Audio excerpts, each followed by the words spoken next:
Hello friends and welcome back to our channel Study Quill. We are going to discuss further in the sets. Let us just have a quick review of what are the topics that we are going to cover today, and if not today then definitely in the next video we'll be doing them. So the first one that we'll discuss will be the subsets. In that we'll have two concepts, that is the first one is a subset only and the second one will be the proper subset. Then we'll be having a power set, then universal set, Venn diagrams, then operations on sets that will include your union, intersection, difference, also symmetric difference that is there. Then you will have a complement of a set and De Morgan's law will be the end part of it. Now, quickly coming to the subsets. So what do we mean by subsets? Now, I'll be explaining this concept with the help of certain examples so that it is better in your mind. Okay, let us take A to be a set which comprises of 1, 2, 3 and 4, and B is a set which we take that is equal to, that is having the elements as 1, 2, 3, 4, 5, 6, 7 and 8, just for example. Okay, now A is said to be a subset of B if the elements of A, if all the elements of A are a member or are a part of the set B. Listen it again.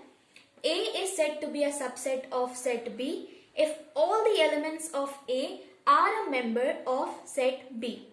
In this example, if we can see, A is having 1, 2, 3 and 4, and these elements or the members are definitely a part of the set B. It has got 1, 2, 3 and 4.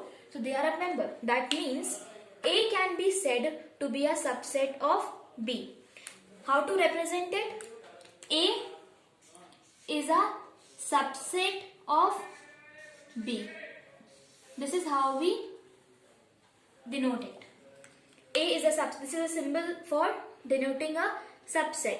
So it is A is a subset of B. Right? Now the second thing is, I can take another example also. Let us take instead of 1, 2, 3, 4, we can take, suppose a set is there that is Q that has got A, B, C, D, E in it, and a set P is there that has got A, B and C in it. Then P, you can see it has got A, B and C. Q has got A, B, C, D, E. Therefore A, B, C is common to them. Therefore P is said to be a subset of Q. So we represent it like this. P is a subset of Q. P is a subset of Q. Right? Now the second concept is the proper subset. I hope this part is clear to us. Right? What is a subset? If all the elements, and this is a necessary condition, that all elements of that set must be a part of the other one. Now if it would have been like this, that this set would have contained A, B, C and F was also a part of it. Let F also be a part of it. Then this was not the condition. Then we could have written P is not a subset of Q.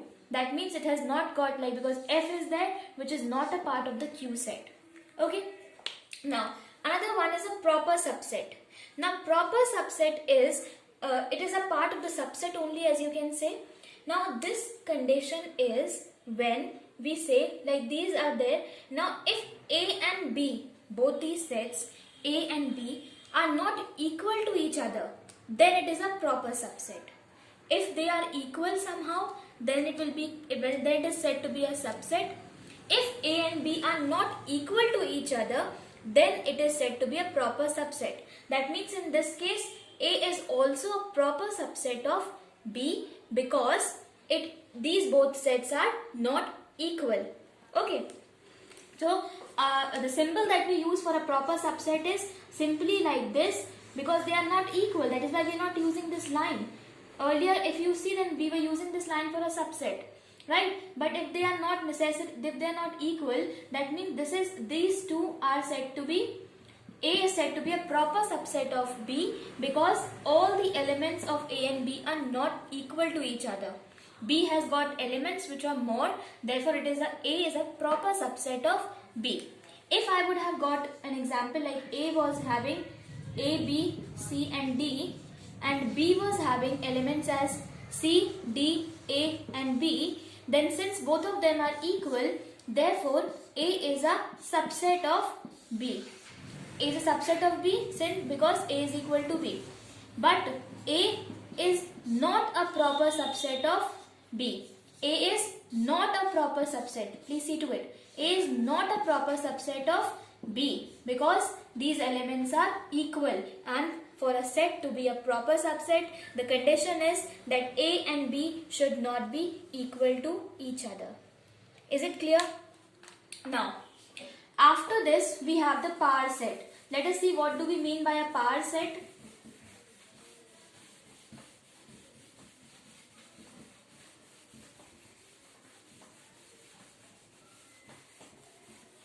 We'll have this power set concept.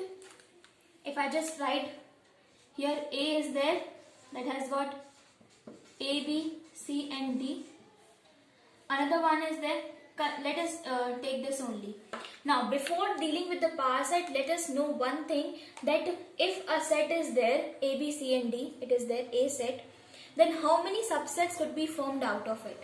Then we can form, the formula for this is to the number of subsets that you can form.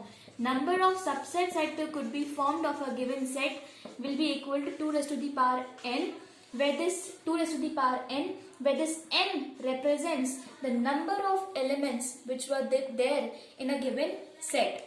So we have 2 raised to the power n. This was a set. It has got 1, 2, 3 and 4 elements in it.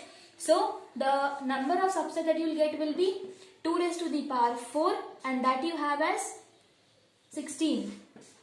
So 16 subsets you will get. Now we can check it out also. How are we getting 16 subsets?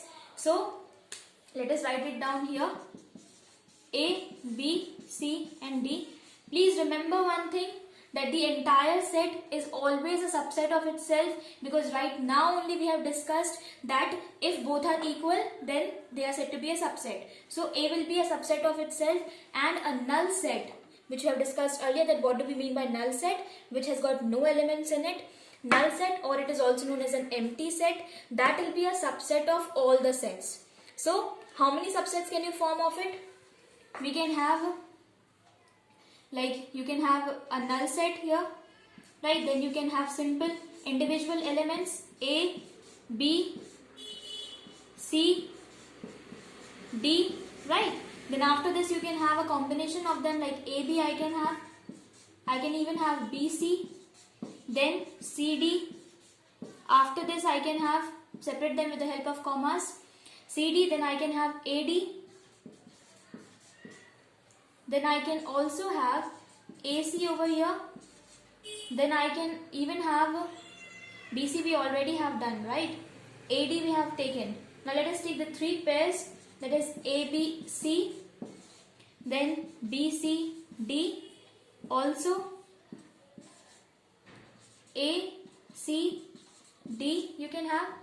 Then this complete set is also there, A, B, C and D. So we have got 1, 2, 3, 4, 5, 6, 7, 8, 9, 10, 11, 12, 13, 14. That means 2 more sets will be formed from this. So you can have ACD. Have we taken ACD over here? Yes, we have taken. So AB is there, BC is there. AC you can take. We have already done that. Okay, so how come you are going to get? Let us see. This null set is also there. A, B, C and D individually. Then AB, BC, CD, AD, AC, BD. We haven't taken BD. Okay, so BD is also there. One more we can take. BD is also there. AC we have already taken. BC is also there. AC is there. If I simply write A, B, C and D, I can make pairings as AB, then I can make it as BC, then CD, then AD, then BD, then I can have AC also. 6 pairings I can make out of it. 1, 2, 3, 4, 5 and the 6th one is this. So I'm already having 6, right?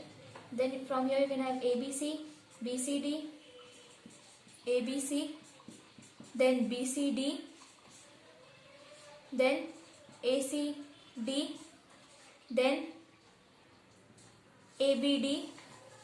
So 4 of it. So 1, 2, 3, and ABD was missing over here. So let us write down AB and D also. So see, 1, 2, 3, 4, 5, 6, 7, 8, 9, 10, 11, 12, 13, 14, 15 and 16. 16 subsets we have got. Okay, this was the subset one. Now, a proper par set is there which comprises of all the subsets of a given set.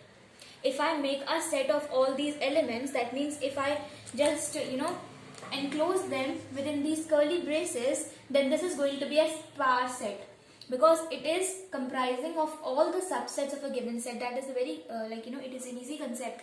The subsets, the set of a subset, the set of subsets of a given set is known as a par set.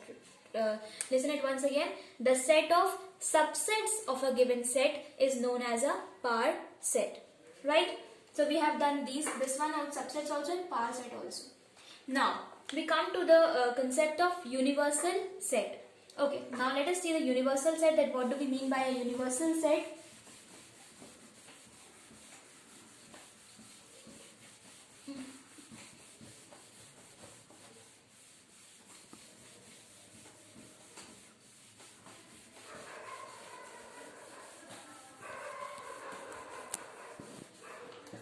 Okay, so universal set is basically a set from which you can get other sets, like a set of natural numbers. So from a set of natural numbers you can get various sets, like you can get a set of first 5 natural numbers, you can get a set of first 10 natural numbers, you can get a set of multiples of 5. So all these you're going to get with the help of the set of natural numbers only. So that set of natural numbers is said to be a universal set, because other sets which are related to that set you can get with the help of that. Representation also we can see. It is not necessary that entire thing has to be a part of it.